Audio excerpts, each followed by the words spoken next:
today. Our guest is Lisa Quigley. She's a political analyst, former aide to former Congressman Jim Cooper. Sorry.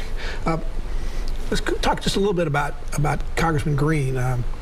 He late in the campaign, he ran quite a bit of TV ads. Obviously, from the numbers, he didn't need to. So why did he do that? You know, I'm not sure because I haven't talked to anybody in the Green camp, but if you're new to a segment of your constituents, and he is, any of those voters in Davidson County are completely new to him, and you've lost your funding base in Williamson County, you're thinking about how are you going to establish yourself, particularly with the donor class, in your new race. So he perhaps wanted to raise his profile. He also may be thinking about a gubernatorial race. That's 4 years down the line. Congressman Green continues to complain about the way the GOP, his own party, redid the district. He also seems to blame Cameron Sexton, the Speaker of the House, for that happening. Is that the beginning of a feud that might also go into that governor's race in 2024? Because Cameron Sexton's name comes up as a potential Republican candidate for governor in 2 years. Who knows? 4 years is a long time. But I do think that these Republican incumbents in the U.S. House districts got really, really comfortable never having to run at all in a general election. All they had to do is make sure that they staved off any primary opponents. And so maybe this was also practice for Representative Green as he's looking to a district that he wants to establish himself in, and he just needs to raise his name ID. Let's turn to the national picture from the midterm elections. The consensus was going in that the Republican wave was coming. What happened? Yeah, it didn't happen, did it? No, it did I was not. on your show the other night as we were watching the 3 U.S. House seats in Virginia, all held by women. These 3 were all supposed to lose, and lose early on Tuesday night. And as the hours started clicking on, the first couple of hours, 1 had lost and 2 were hanging in there and had won. And that was certainly a bellwether for what was going to happen for the rest of the night. In terms of issues, everybody said inflation, high interest rates, and high gas prices, along with rising crime, would just doom the Democrats on Tuesday. So what issues made the difference for the Democrats that gave them a much better night than anybody expected? Well, I think that women, and particularly non-MAGA GOP women, lied to pollsters and lied to their husbands, and they walked into the ballot booth and they pulled for Team Blue because of Dobbs.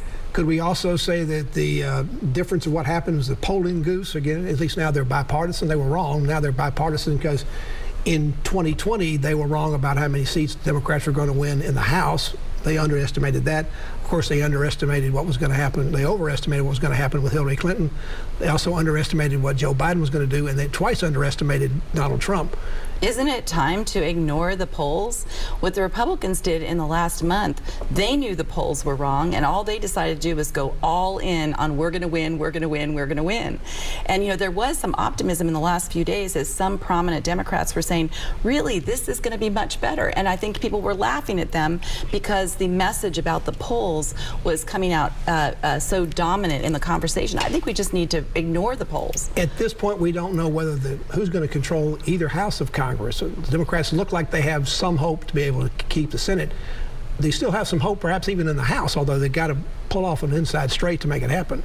Yeah, I mean, it's going to be a very, very slim majority, no matter who controls the U.S. House. Odds on at this point, it'll still probably be the Republicans, but it may only be by 2 or 3 or 4 seats. That is a really, really hard governing coalition. Even smaller than what the Democrats have right now in the House. Absolutely, and we know how hard that is. So, well, what kind of recriminations? I think we're already beginning to see those within the Republican Party in the House. Is Kevin McCarthy going to have a problem now being elected Speaker? I don't know.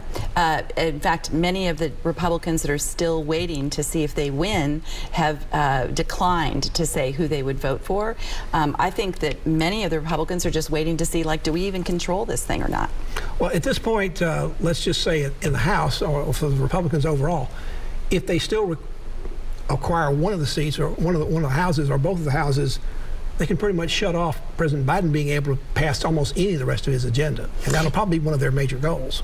Yeah, I think that the Biden agenda will have to be particularly narrow and will have to go through, obviously, the Senate, and the Senate putting the pressure on the House, no matter who runs the Senate, whether or not it's Mitch McConnell, who will be having to put the pressure on a Republican House, or whether or Chuck Schumer will have to be the one who's trying to thread the needle. What can you do on debt ceiling? What do you do on the war in Ukraine?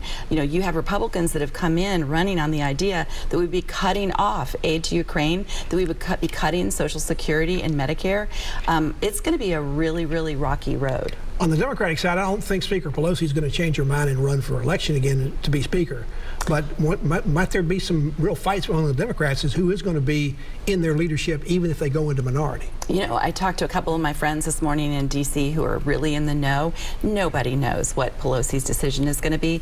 She said that she'll decide after Thanksgiving, and she's also said that the attack on her husband, Paul, a couple of weeks ago was going to factor into her decision. Lisa Quigley is our guest. She's a political analyst, also works for Tusk Philanthropies, a group working against hunger issues across the country, working around those issues. Back to continue our conversation about the midterm elections after this break.